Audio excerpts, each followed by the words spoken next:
नमस्कार, नीना एजुकेशन की आज की क्लास में आप सभी का स्वागत है।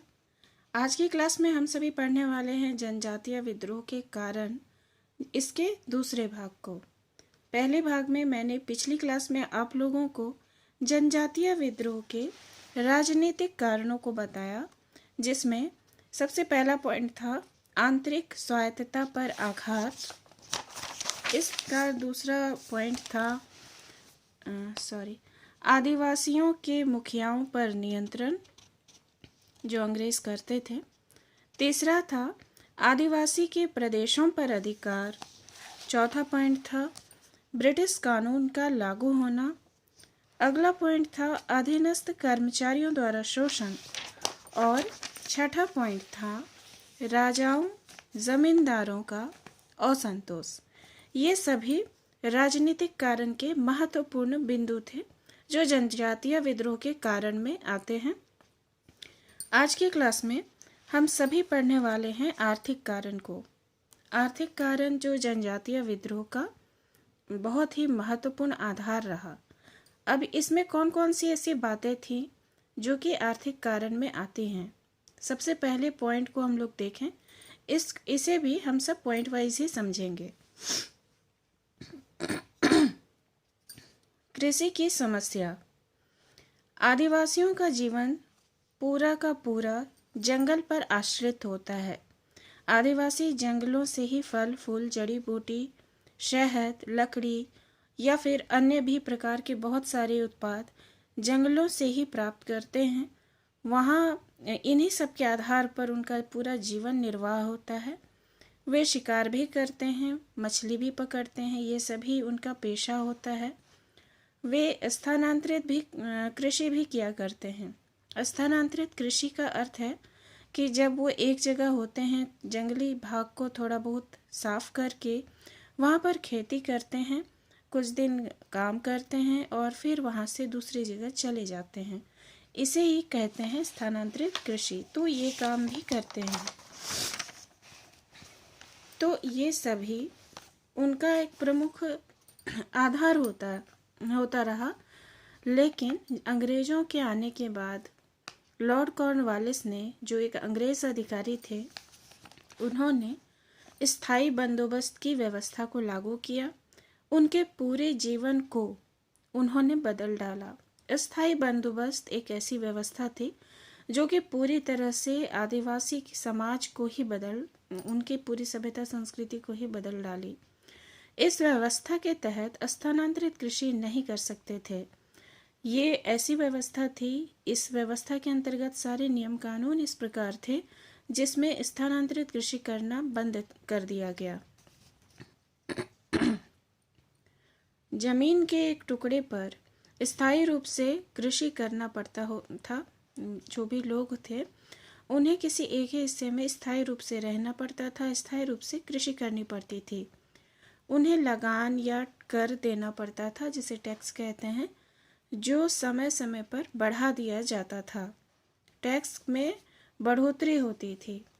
इससे वे साहूकारों, जमींदारों के चंगुल में फंसते चले गए। जो आदिवासी लोग थे जो ये काम करते थे खेतीबाड़ी का, उनका टैक्स हमेशा बढ़ता जाता और इस वजह से वे इस टैक्स को चुकाने के लिए अधिक से अधिक कर्ज लेते थे और धीरे धीरे वे इन सब के साहूकारों, जमींदारों, इन सब के कर्ज तले दबते चले गए। साहूकारों ने अपनी भूमि ऋण के बदले में खरीद ली। अब जो सेठ साहूकार होते थे वो क्या करते थे कि जो भूमि होती थी उसे ही वसूली के अंतर्गत खरीद लेते। तो इस प्रकार से ऋण को चुकाने के क्रम में उनकी भूमि भी चली जा रही थी। दूसरा पॉइंट, निर्वाह के साधनों पर नियंत्रण। अलग अलग प्रकार के जो साधन थे आदिवासी लोगों के, जो जंगलों पर ही आधारित होते थे, तो बहुत सारे कानून अंग्रेज़ों ने ऐसे बना दिए जो कि जंगलों पर भी नियंत्रण कर दिया और इनका पूरा जीवन निर्वाह का पूरा जो आधार था जंगल, वो ही निर्वाह के साधनों पर अंग्रेज़ों का नियंत्रण हो गया। कैसे? तो चलिए देखते हैं। 1870 के वन कानून, जिसको 1875 में संशोधित कर दिया गया, अंग्रेजों ने वनों पर पूर्ण नियंत्रण स्थापित कर लिया।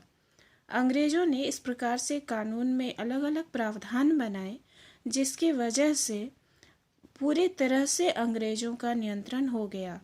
अब आदिवासियों को किसी भी जंगली उत्पाद पर कोई अधिकार नहीं रह गया।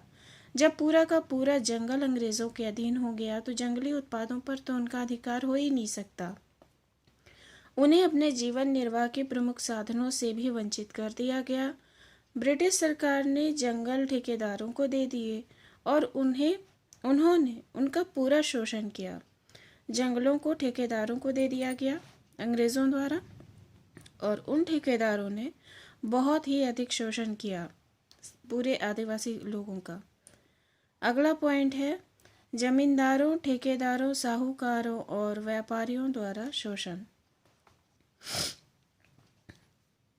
अब ये सभी जो लोग थे, चाहे वो जमींदार हों, ठेकेदार हों, साहूकार हों या व्यापारी, ये सभी अंग्रेजों के ही चमचे होते थे, अंग्रेजों के ही लोग होते थे जो कि अंग्रेज़ों ने भेजे हुए होते थे आदिवासी समाज के लोगों पर या फिर पूरे के पूरे गांव पर अलग अलग प्रकार से नियंत्रण करने के लिए ये आदिवासियों का शोषण करते, कर लगाते और ऊंची दर पर ऋण देते थे।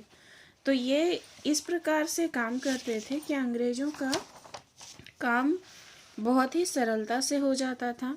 यहाँ के लोगों को ही अंग्रेज़ों ने इस प्रकार से यूज किया जो कि पूरा का पूरा झारखंड के जो आदिवासी लोग थे उनका जो जीवन था, सामाजिक जीवन, उनका जीवन का आधार सब कुछ बहुत ही छत विछत हो गया। तो ये आर्थिक कारण में ये सभी पॉइंट देखे हम लोगों ने कि कृषि की भी समस्या हुई, निर्वाह के साधनों पर भी अंग्रेजों का नियंत्रण हुआ और जमींदारों, ठेकेदारों और व्यापारियों द्वारा शोषण भी हुआ। नेक्स्ट क्लास में हम लोग पढ़ेंगे इसके सामाजिक कारणों को, जिसके अंतर्गत हम लोग सामाजिक कारण में कौन कौन से पॉइंट आते हैं उसे देखेंगे और ये जनजातीय विद्रोह का फिर तीसरा भाग होगा। आज का ये भाग दूसरा भाग था, तो नेक्स्ट क्लास में हम लोग जनजातीय विद्रोह के तीसरे भाग में क्या पढ़ेंगे, तो सामाजिक कारणों को पढ़ेंगे। तो मिलते हैं अगली क्लास में। धन्यवाद। जय हिंद।